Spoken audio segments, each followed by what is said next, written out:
Good morning, folks. I'm Stephen the Stag Skelly, and let's go down the Quora martial arts questions list, or at least the notifications I get sent.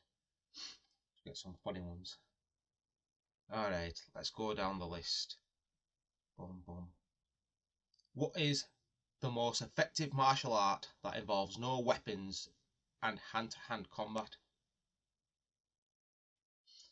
Uh, Running.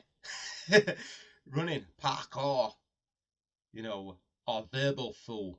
I think you win every fight you don't get into. So if you can talk your way out of it, that's great. Oh wait, sorry, it's martial arts. I'm thinking self-defense. The most effective martial art that involves no weapons or hand-to-hand combat. Well, listen, mate, unless you're from Dragon Ball Z or Mortal Kombat trying to, chi battle folk, I don't think there really is one. Oh, unless, like I said, parkour. But the problem with that question is martial art is an art of war. So effectively, unless you're doing damage to somebody else with it, it's not really a martial art, I wouldn't say. That's just my opinion on it. I'm sure people will colour me on that. An effective martial art must, in my eyes, be potentially able to beat someone half to death or kill someone.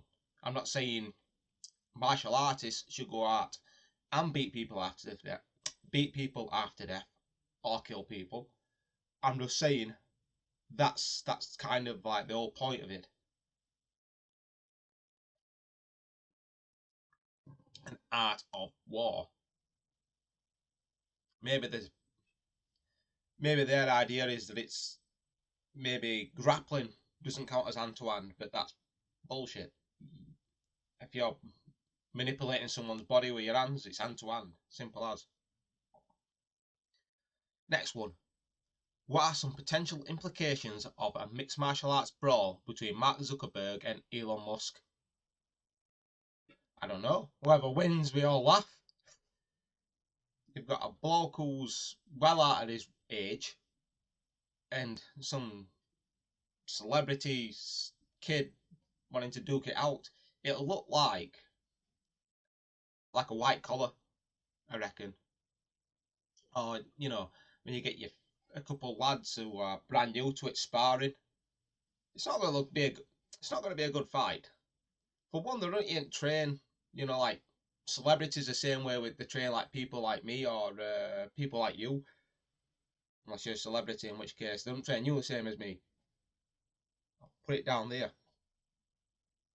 But what I mean by that is it's a bit toned down. You're not going to have what's Uzi Elon hired now to train him. George St. Pierre. George St. Pierre's not going to be screaming at Elon Musk and chasing uphill with a Jeep, because that's a expensive client. He's not going to be putting him through the rigours the same way that most people do. So I don't know. I feel like it's just going to be one of those little fun fights to watch, I guess, for people that are interested. But for me, it's not going to be a great one. Right, next one down the list. Oh, why don't we have gladiator fights anymore? Wouldn't they help to eliminate those willing to hurt others? It's a bit of a loaded one at the bottom, like that's not how that works. I'm going to say that we do have gladiatory type fights, and that MMA would be the closest, or Vale Tudo. But when you really look into the history of like how gladiators like fought, it was closer to WWE. Like fake wrestling stuff. Fake wrestling, that's a bit loaded as well. It was a little bit more staged, I guess. It wasn't always just like to the death. A lot of it was for a show.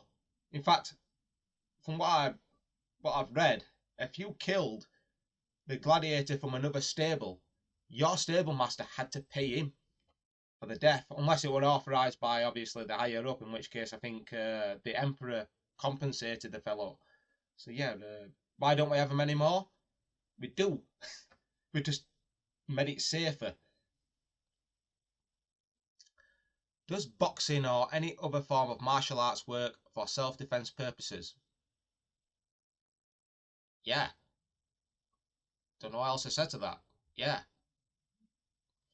You're going to be better at beating people up. And even though beating people up is not the most effective way of defending yourself when you're not getting in, it's better. You know, if the chips are down and the fellow you're talking to just doesn't want to be reasonable and you can't run from the fellow, being able to outbox him or punch better than he can is certainly better than nothing. Do you think current UFC fighters are better or worse than older UFC fighters, and why? I think current UFC fighters would kill older UFC fighters. If you put them in a time warp and took them back to like the early 90s, they'd walk through them. I think the past MMA fighters were probably more akin to like our current amateur fighters. I mean, not to take that to in such an offence, but we weren't as skilled back then. You know, now we've had time to refine it. Back then, it was just throwing everything at the wall and hoping something could stick. So I don't think the skill level is quite to what we are now. Now we know what works. I mean, a few years ago when I started, there was this big thing of no spinny shit. Like, I was trying to put some of my taekwondo in there, and they were like, no. Taekwondo's for losers. You're learning Muay Thai and Brazilian Jiu-Jitsu and some wrestling, and that's it. That's what we're doing. And nowadays, we know that we can add stuff like Taekwondo into his fighting styles. Conor McGregor's spinning kicking everyone, you know, or was. So we hadn't quite refined it back then. Now we have an idea of how it works and how best to beat someone up. Is there such a thing as an effective knife defense, or is it just all hype? Well, there's such a thing. It's called a gun. I did some Krav Maga not long back, and my thoughts on it is you're probably dead. You're probably dead. Most knife defense I've seen will probably end in your death. For me, I think your best shot and the best thing I did when I was faced with like a rubber knife coming at me was to grab his arm, sweep him, put my knee on the arm which has got his knife in so he can't stab me, and just keep punching away at his face until he was unconscious. And that worked in that one instance. However, I will stress that I'd be far more confident tackling someone with a rubber knife than someone with a real knife. Someone comes at me with a real knife, I'm more likely to panic because he's only going to get me a few times with that and I'm dead. So I think at best you're going to get an Hail Mary. I don't think you're going to be able to remember any of it under the stress as soon as someone actually pulls a real life knife on you. If there's any sort of effective knife defense, it's just giving him your wallet and begging for mercy or something like that. I'm not too proud to beg. I keep 20 quid in my wallet at all times, and my cards can be cancelled. You know what? That 20 quid is not worth my life. Have it, mate. I will cancel the card as soon as I get to, a phone. And I'll cancel my phone is inevitably stole off me when I get to another phone. It's not worth it. What is more useful in a fight, karate or boxing? Boxing. Right. Let me justify this. I don't think karate is crap. I think karate is great. I love karate. However, if you put me to the question which one, I'm going to go boxing because karate is so diverse and it's so reliant on your teachers. You can go to one karate gym and all you're going to do is learn how to dance. Really. You're going to do a lot of katas, a lot of punching in the sky, maybe hit some pads, and at the best your sparring might be that very point type sparring where you never really actually hurt one another. Still be alright for a fight, I guess, because you're going to have that fast instincts, but I don't think you're going to get under that stress enough. And with karate, it takes a long time to get good at it, at least good enough to fight with. Whereas boxing, I think 9 times out of 10, I could send someone to a boxing gym. Within 6 months, is probably going to be able to fight most people on the street. Without a doubt. Which martial art is better?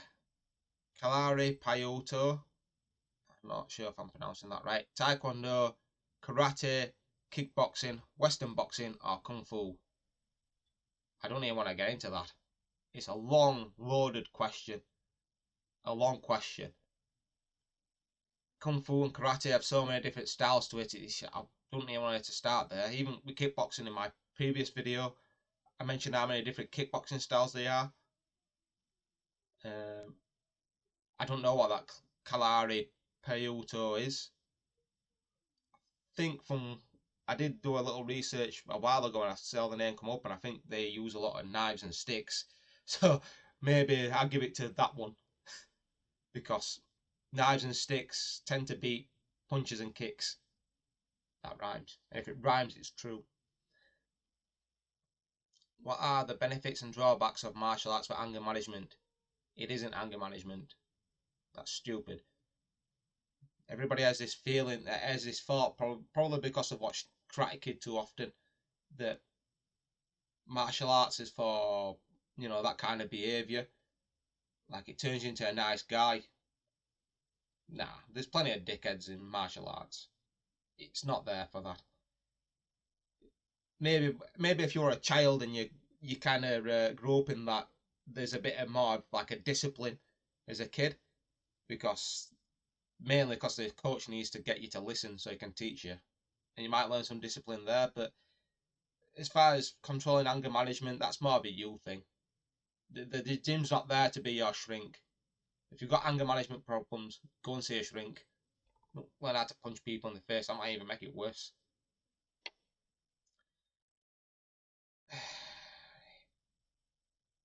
Is going to the gym enough for me to be able to take care of myself in a street fight? That's a big question. I'm going to even put my pineapple down for this, because I've seen this come up quite a bit. In fact, I might even make a separate video on it. And I would argue that going to the gym and lifting weights and getting jacked is actually better for you for self-defense than learning martial arts.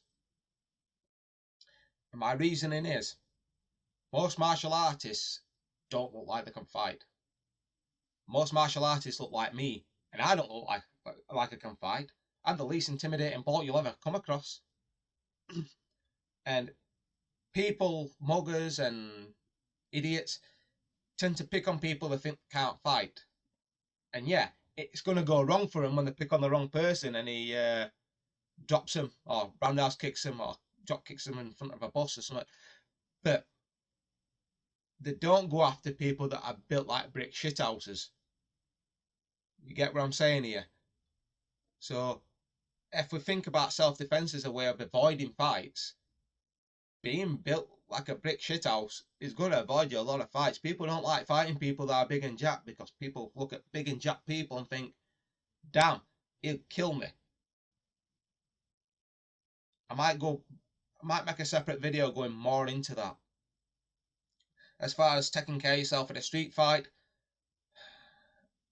street fighters are romanticized. Most street fighters can't fight for shit, right? So if you're bigger and stronger than them and faster because you go to the gym all the time, chances are you're going to win, because you're bigger, stronger, and you go to the gym all the time. It's going to be two idiots flailing at each other, hoping someone hits something. And at best, they might start trying to grab one another and throw them on the ground or push one another. If you're stronger than someone trying to pick you up, and doesn't know how to actually pick you up, you're probably going to pick him up and drop him. So yeah, you're probably going to be better off. One last one. Should you throw the first punch in a street fight? It depends. It depends. As far as the UK law is concerned,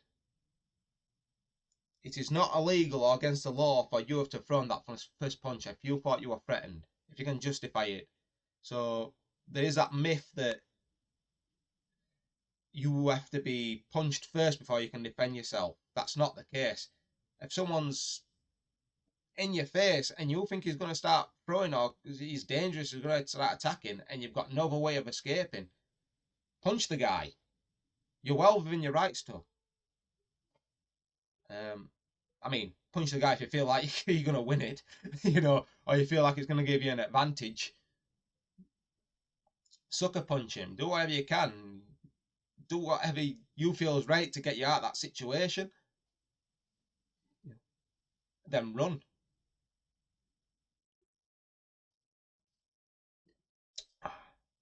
Well, I think that's it for me today.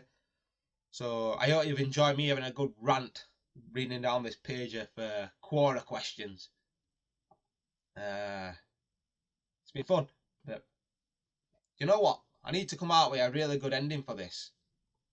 I ain't got a catchphrase yet. Cheers.